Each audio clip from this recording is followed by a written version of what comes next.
Hi guys, good morning. Ayan guys, ang ating ngayon, ang ating pagkain ngayon oh. Sa inyo ba guys, sapat na rin ba ang ganito? Ayan, sa mahal ng bilihin ngayon at gulay. Ayan. Ayan. Ang aming carrots. Ewan ko lang kung wrong move ba yung ginawa ko. Linagay ko sa freezer para wag maano. Ayan. Meron pa kaming isang malaking kalabasa. Guys. Ayan. May malunggay. Ayan. Yung ng malunggay, oh. Ito, mga baby carrots, guys, oh. Ayan. Tapos may malaking pa kami. Ito pa, guys. Ayan, may kalabasa pa. Ayan. Para sa inyo guys, sapat na rin ba yan? Kasi sa akin, ayan, ang laking blessing na yan. Oh. Wow!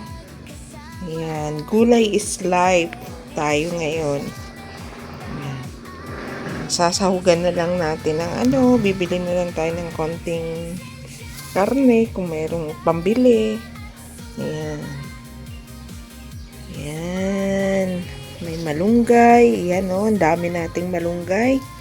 Kung guys, sinasabawan lang yan. Sabawan lang. Lagyan ng sibuyas, bawang. At saka, kung may cubes. Ayan. Ito o. Malunggay. Ito hindi ako marunong nito magluto.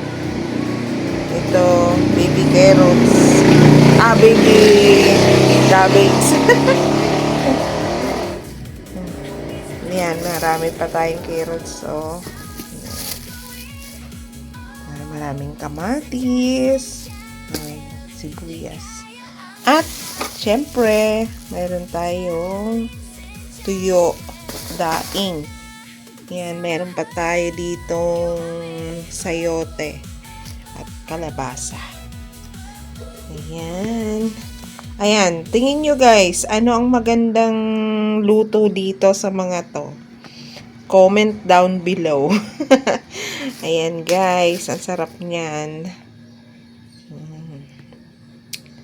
Ayan, magluluto na tayo ngayon. Ngayong tanghali, ang lulutuin ko ay carrots at saka itong repolyo.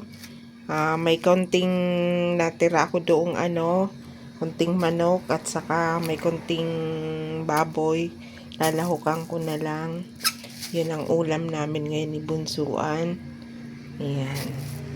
Tapos ito, hahanapan ko ng panlahok. Gusto ko maggata.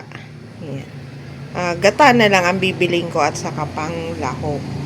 Sana makahanap mamaya pag namalinggi. Ayan, yan lamang guys.